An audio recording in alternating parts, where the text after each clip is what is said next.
Hey guys, this is Michael from Nifty Nerd Games, and today I'm going to start to teach you guys how to play Magic the Gathering. My roommate right now is not feeling the best, so I'm going to teach him more outside of video time, and then he'll be in the episode next week. So if you really want to see him, you can actually go on YouTube and look up the Nerdy Chef. And on there this week, he made bread. And right here I have a PB&J sandwich made out of his bread. So I'm going to go ahead and try it. See how it is. Pretty good.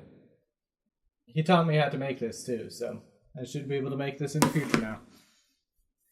Anyways, now it's time to teach you guys how to play Magic the Gathering. To start out, we have different formats for Magic the Gathering. There's 60 card format, which you can play different games like Modern, which is older sets set back to a certain set. I don't know the exact set right now, but if you want to look that up, you can just look up on wizards.com/Magic the Gathering and find that out. But you can also play Standard, which is within the most recent 4 sets of Magic cards. And there's also a format called Legacy that for 60 cards, and that consists of very old sets, and they have a limit of what cards you can play with for all those formats. And the format that I normally play with is 100 card format. So there's 100 cards in the deck, and you're only allowed to have 1 copy of each card. So it makes it a lot more fun and very hard to get a certain card you want during the gameplay. So you need to know how your deck works. To start out for Magic the Gathering, there's different types of cards. There's Planeswalkers. And for Planeswalkers, they have little abilities. And on these abilities, they have loyalty abilities and loyalty points. They start out with this starting loyalty, which for this card, Jace Architect of Thought, he starts out with 4 loyalty points. And then for each time you use the ability, you can only use it once per turn. You can add it up, and then you add points equal to what it says on this side, and that stacks up over time. And you cannot go into negative loyalty points, so you always have to make sure you have equal to what you're subtracting or over what you're subtracting, so you don't go into negative values, because that's not allowed in this game. And each ability has a different saying, so some of them are really good and some of them are okay. And I have, for this 100 card deck, I have 2 Planeswalkers, so they're hard to come by just by random packs, but if you really wanted them, you can go out and buy them yourself, and the prices are different for each card. And next type of card is artifacts. For artifacts, there's different types. There's regular artifacts, which just have an ability that stays continuous during the whole game, or you can have an ability that you can activate at a specific time. And there's artifact equipments, which can be attached to creatures, which I'm going to be talking about how they work later in the game. Later in this video, not game, but video.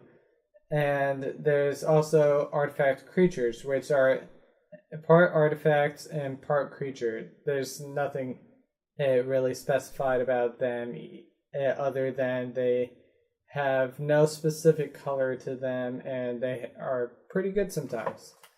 Next up, there's another type of card, is Legendary Creature.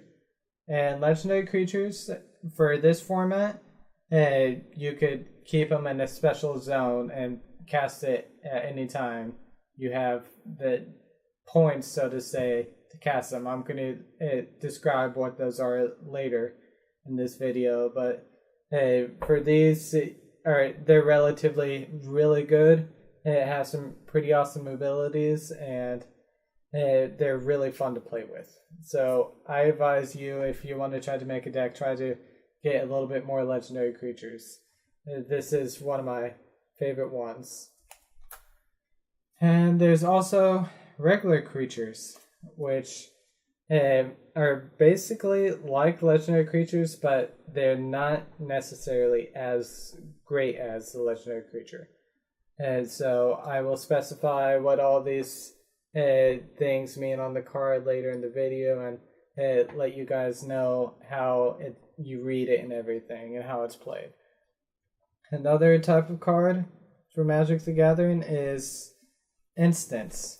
For Instants, it's basically another card, but specified as a spell that can be used only. Actually, it can be used during your turn and your opponent's turn. So you could have it in your hand, and the opponent won't see it coming. So you could just mess around with them on that side. We also have sorceries, and sorceries can be only used during your turn. So for these, they have specific abilities that could either affect the whole entire board, or just a specific person or creature or whatever. So those are pretty fun to play with sometimes as well.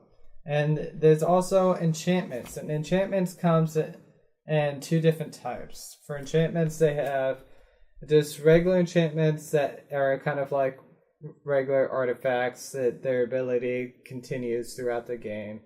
And then there's the enchantment auras, which are like the artifact equipment where you can attach it to a creature and it has a specific ability that adds to the creature's normal abilities. Now there's one more, actually kind of two more different types of Magic cards. There are lands, like special lands, non-basic. And these have some pretty amazing abilities. This one, I don't know if you guys can read it, but it gives you a maximum hand size. So that makes it really good, because in this gameplay I'll teach you later that you only have a limited hand size of a certain size. So you cannot go over that. If you do, you have to toss some cards out of your hand. And also another thing is basic land, which I kind of mentioned with land when I said it's non-basic. So basics are it played out like a normal card, but you're only allowed to play one per turn. So it kind of limits how fast your deck goes, unless you have, say, an instant that adds cards from your deck or library. I'll specify about that later. And they allow you to get more than one, which is really good, because you use these to cast all your cards. That's basically it for the types of Magic cards, and now I'm going to get into the basics of how the battlefield is set up and what everything is. So I'm going to go ahead and shuffle this deck real quick so I could give you guys an example of what it would look like. And I'm going to start out with the basic 60 card play style. But I'm using 100 cards. Just ignore the fact that there's 100 cards right here. Just act as if there's 60.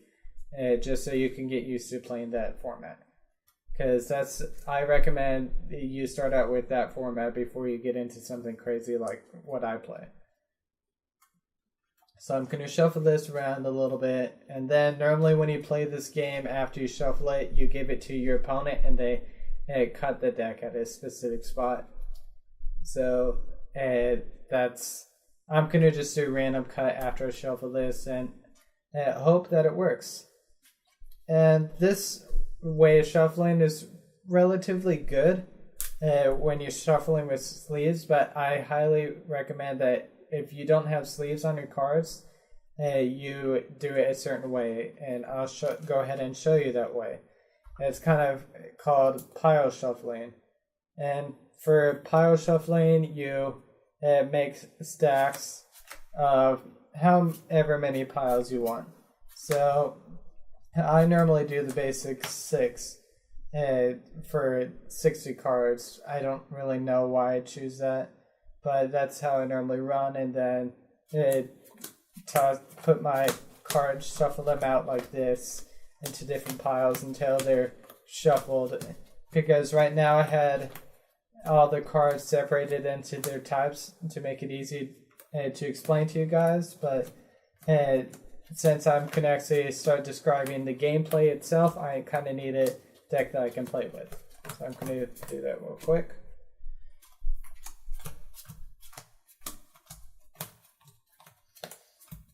While I'm shuffling this deck, I can go ahead and describe to you guys the history of Magic the Gathering. I don't know if you know or not, but Magic the Gathering is the oldest trading card game. It came out, its first set was released in 1993, the Alpha set. And within those cards, it started doing a game, and the makers of Magic the Gathering are from Washington. They're actually a group of college dudes that decided to get together and make a card game to play. So ever since 1993, they have Wizards of the Coast, which is the company for Magic the Gathering, has been releasing new sets pretty frequently. So just imagine how many cards there are out in this game. And if they've been releasing sets, say like 4 or 5 sets at the minimum per year ever since 1993. So that's a lot of cards. I can only imagine how many cards there are right now. I don't really have the time to calculate that. But if you have like no life at all, you go ahead and try that and send me a message or something and tell me how many sets and cards there are out in Magic the Gathering. But I'm almost done with shuffling this, so pretty soon we're going to actually learn how to play the game, and I'm going to go into more detail about specific cards as I draw them out and everything. So I think I'm about done shuffling. Now I'm going to go ahead and do the cut that my opponent would normally do for me. So it's just a easy cut right down the middle, and I'm going to set this over here. Now for the basic layout for the battlefield, which is my card mat and beyond. It just makes it really easy if you have a card mat. So go ahead and try to get that once you get the money for it. It costs for a good one like this, it would be like $20 on eBay, but you can find a lot cheaper ones if you really want to get a cheap one to last out. And now for the battlefield, there is the library, which right here is your deck, and that's how you get your source of cards. So you would be drawing from your library 1 per turn, and you start out with a hand of 7. Now I'm going to go ahead and get my hand of 7 out. So now I have this hand of 7, and this is what I start out with. And for the format of the battlefield again, there's an area where you would put all your creatures that you send out, and then an area where you would put all your lands, and then there's no specific area for your artifacts or any other thing other than land, but I normally set them up here where the creatures go and try to keep my lands down in this section, making it a lot easier to understand for the opponent and for myself. So now I have a hand of 7. Not too bad of a hand. Could be better, because for this game you need to, in your starting hand, you need to try to have at least 2 or 3 of these. I only have 1. I'm going to just play with this hand and keep it, but for your turn, you first order. Actually, I'll go to the order later. I'm going to describe the battlefield more. So now there's the location of the lands and the location of everything else. So I'm just laying these out to show you guys where they would go. So the lands are down here, everything else is up here. And then another section of the battlefield in a way is over here, this section, and that's basically your discard pile where you would put all the spells that you've casted or the creatures that have died or artifacts have been destroyed. And what I mean by spells is it's another specific term for the card itself. So now I'm going to go ahead and do a little example. Starting turn and get one land. I don't have anything. For the card, it has a little number on top right here, which has the number 2 for the colorless little circle, which equals amount of land that you need to do to cast a spell of any color of your choice. It doesn't have to be specified. And this circle over here is a specific color that you would need to use to cast a spell. And now over here you have the type of spell it is. So this is a creature, and then there's a subtype of the spell, which is normally the creature type. So this card is a siren.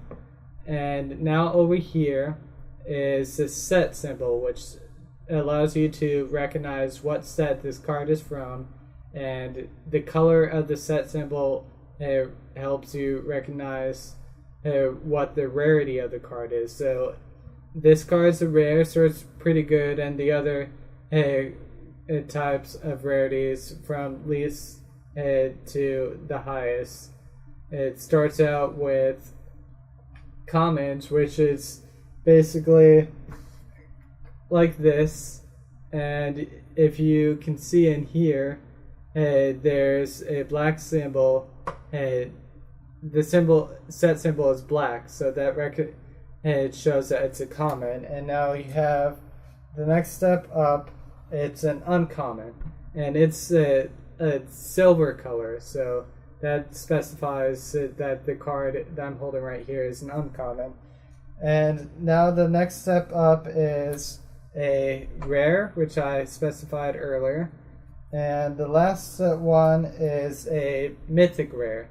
And that's normally the mythic rares are the best cards that you can get. So you try to get those all the time.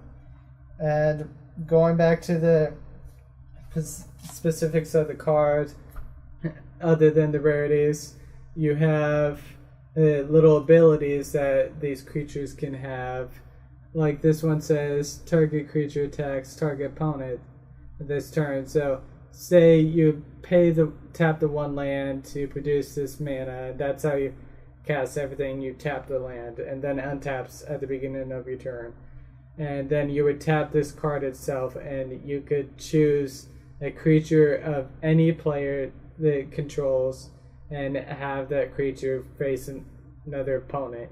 So say you want to mess around and you're playing a multiplayer game, and you have people that are trying to team up with each other. You can just use this creature and use its ability to cause one of their creatures to attack their teammate, and just mess around with that. Normally people don't like this card and try to get rid of it as soon as possible. Underneath that you have little flavor text, which is a little quote and everything, and sometimes they're really cool and funny, and sometimes they're really lame. And now in this corner over here you have two numbers. The first number over here is the power, which is basically the attack of the creature, and then the toughness is the second number, which is basically the defense of the creature, or the health of the creature. And at the end of each turn, the health regenerates and goes back to normal. So that's basically the basics. You can go on wizards.com and look at more into everything else, or I can explain it later. It's all up to you. Now, going back into the gameplay,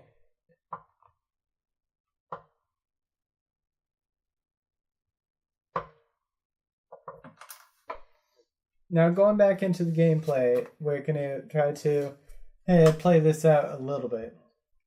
So I only have one land, so I'm going to basically end my turn since I can't cast anything out, because you need a certain amount of land to cast the things. As I showed you earlier, that the numbers, you need to add those up and make sure you have the same amount of lands to be able to send it out. So since I can't do anything else, I'm going to go ahead and go to my next turn. Look at that. I drew a land. So I'm going to go ahead and play that out, put it on the battlefield. And lands, you don't have to specify that you cast them. You could just play them. And now look at my hand again. There's nothing that adds up to 2. So I'm going to go ahead and end that turn. Go to next. Look at that. I got an artifact. This artifact is pretty good. It allows me to cast any spells or any card for 1 less. So I'm going to go ahead and tap these 2 land and it produces mana that goes into this invisible mana pool. And that mana goes away at the end of the turn or after you cast a specific spell. So I tap these and cast this. And now since it's an artifact, it stays on the battlefield until it's destroyed. And its ability continues to activate during anybody's turn. And this one specifies just for me, so my opponent doesn't get this ability. So now that I have that, I'm going to go ahead and end this turn. And at the beginning of the turn, you untap everything, and then you go to draw. And now you go to another phase, which is your casting spell phase, or main phase 1. And that's the time that you can cast anything. And I happen to get another land, which is pretty good. So now, with this artifact on here, everything costs 1 less, and then I have 3. So if I really wanted to, I could send something out right now that costs 4, but I don't have anything that costs 4. I do have something that costs 3, so I'm gonna tap these 2 lands, and then send out this card.